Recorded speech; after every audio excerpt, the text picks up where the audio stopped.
Hello friends, welcome. Today morning we have a very important question, and that is this the end of the Indian IT dream? We all know that during the first week of February 2026, a massive anthropic shock sent ripples through the Dalal Street, wiping out over 2.5 lakh crores in market value from Indian IT giants like TCS, Infosys, and Tech Mahindra, with some stocks diving nearly 8% in just a few sessions. Investors are now asking, is the AI finally replacing the traditional software services model? Let us discuss this further.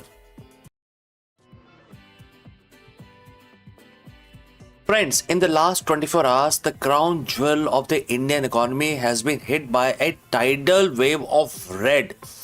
If you have looked at your portfolio today, you know the story.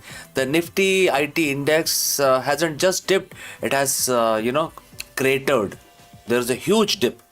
TCS, Infosys, Tech Mahindra, Wipro, the giants we thought were too big to fail are now seeing their stock die by 4%, 5%, even 6% in a single session. The TCS, the gold standard of the Indian tech, has actually seen its market cap slip below 10 lakh crore mark for the first time since 2020.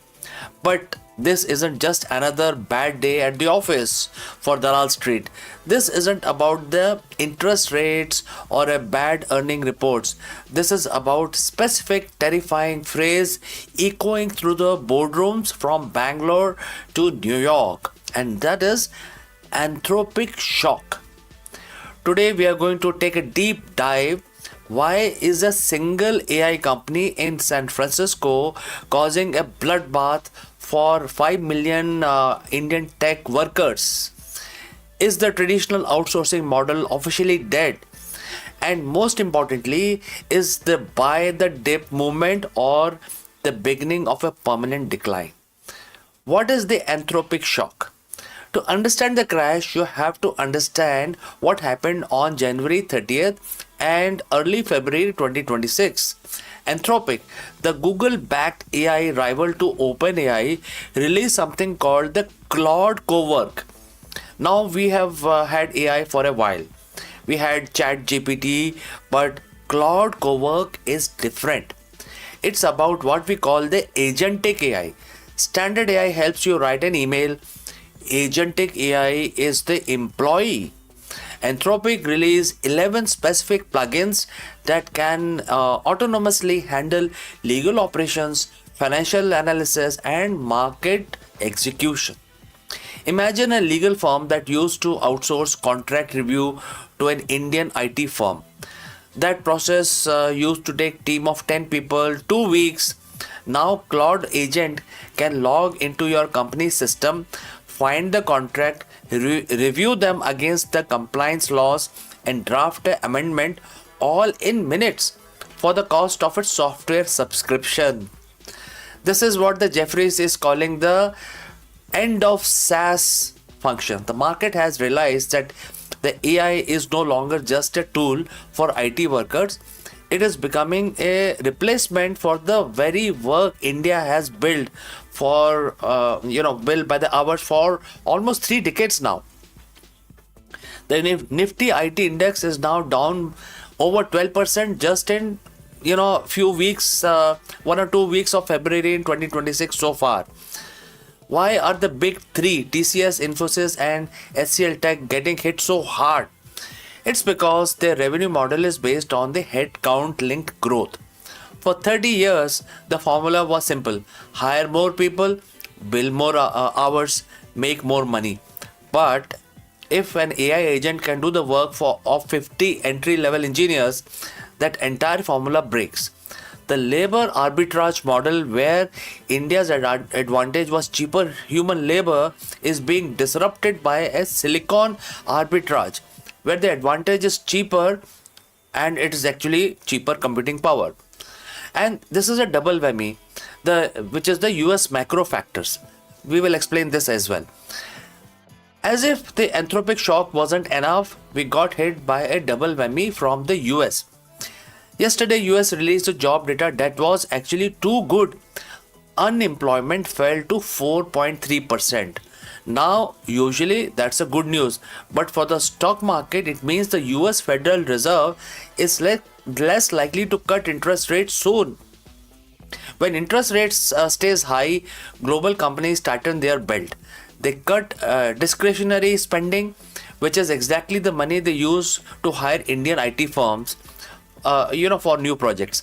So the Indian IT is caught in a pincer move. On one side, AI is making their services look old school.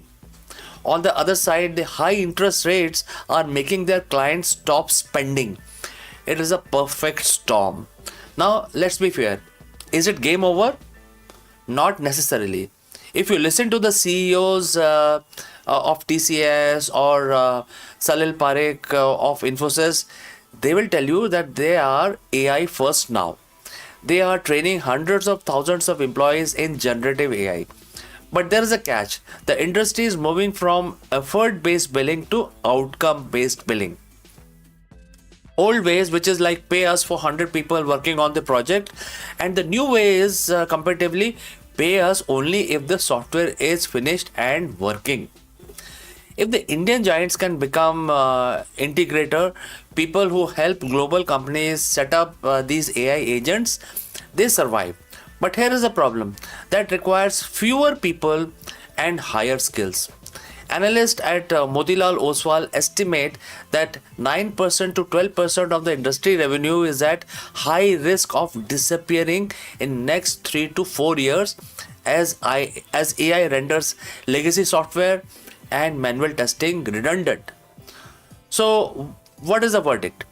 If you are a short-term trader, the technical looks very ugly.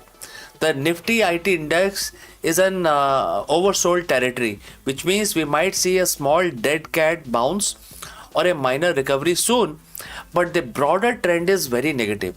If you are a long-term investor, you have to ask yourself one question. Do you believe TCS and Infosys can reinvent themselves faster than AI can replace them? Historically, Indian IT survived 2008 crash, the shift to cloud, the COVID-19 pandemic. They are masters of adaptations basically. But this time, they aren't fighting a recession. They're fighting an evolution. So, what is my take? My take is keep a very close eye on the AI native deal over the next 6 months. If these companies cannot show massive revenue from AI services by mid 2026, the anthropic shock might become a permanent reality. And now I will like to ask you, what do you think? Is this the end of the IT golden age in India, or just a temporary panic? Drop your thoughts in the comments below. And don't forget to like and subscribe for more deep dives into the intersection of tech and finance. And friends, I will see you in the next one.